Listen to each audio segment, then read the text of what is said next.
আচ্ছা, এই যে বর্তমান শিক্ষামন্ত্রী, উনার ব্যাপারে আমি কিছু কিছু জায়গায় উনাকে আসলে ভালো লাগতেছিল, কিন্তু উনি দিন দিন কমেডিয়ানের দিকে চলে যাচ্ছে। একজন শিক্ষামন্ত্রী যদি কমেডিয়ান হয়, তাহলে সেই দেশের শিক্ষা ব্যবস্থা ধ্বংসের মুখেই যায়। আমি চাচ্ছিলাম তার ভালো দিকগুলোকে নিয়ে কথা বলতে, কিন্তু ভালো দিকগুলো নিয়ে কথা বলার কাজ শুরু করার মাত্রই তিনি এমন এমন বিতর্কমূলক কাজকর্ম করে বসেন যে উনার সমালোচনা বাধ্যতামূলক ভাবে করতে হয়। আচ্ছা, আপনাদের প্রশংসা করা যাবে এমন কোন কর্মকাণ্ড কি আপনারা করতে রাজি হন না? মানে প্রত্যেকটা ক্ষেত্রে আপনাদেরকে নিয়ে কেন আমাদের কথা বলতে হবে? আপনাদের বিরোধিতা কেন করতে হবে? আমরা তো আপনাদের বিরোধিতা করতে চাই না। আমরা চাই আপনাদের প্রশংসা করতে, আপনাদেরকে নিয়ে গর্ব করতে। কিন্তু আমাদের শিক্ষামন্ত্রী এমন একটা মানুষ, মানে পুরাই একটা কমেডি। কমেডি না তো কি? আরে ভাই, এই দেশ নাকি গণতন্ত্র দেশ। আবার যাই হোক, সে তার রাজনৈতিক ন্যারেটিভ বাস্তবায়ন করার চেষ্টা করছে ঠিক আছে। কিন্তু ভাই, শিক্ষা ব্যবস্থার যে ব্যবস্থাগুলো সে নিছে সেগুলোর বাস্তবায়ন কই? সেগুলোর বাস্তবায়ন হয় না। এই যে বেসরকারি স্কুলগুলো ৳১,০০০ ৳১,৫০০ দিয়ে স্কুলের ফিস দিতে হয়। এই স্কুলগুলোতে পড়াশোনাই হয় না। বরঞ্চ অটো পাস সিস্টেম। আর সরকারি স্কুলের কথা কি বলবো? এই স্কুলের ব্যাপারে এখন আজকে না বললেই নয়, দেশের স্বার্থে বলতেই হচ্ছে।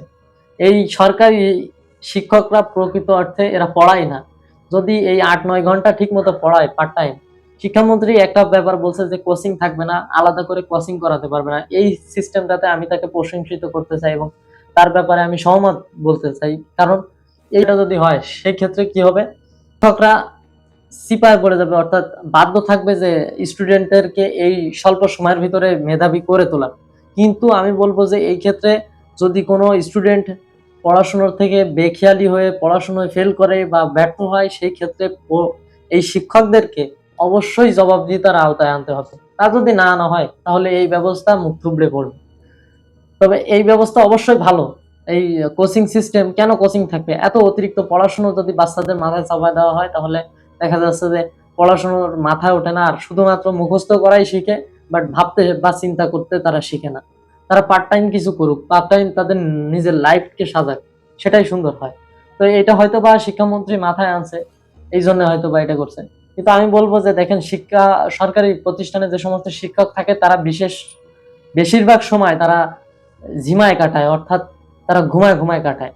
এটা আমার নিজের স্কুলের শিক্ষকরাও এরকমটা করতো, এখনো করে।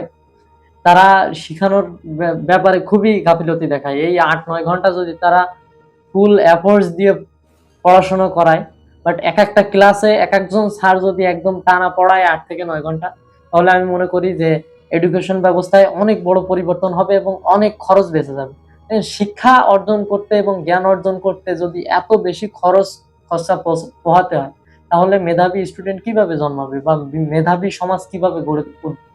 যেমন বলি, মেডিকেল অ্যাডমিশন পরীক্ষার আগে যে প্রিপারেশনটা নেয়, এখানে প্রায় ২ থেকে ৩ লক্ষ টাকা টিউশনি ফি দেওয়া লাগে এই ২ থেকে ৩ মাসে। ডক্টরদের কাছ থেকে ডিরেক্ট পরামর্শ নিতে হয় এই ক্ষেত্রে।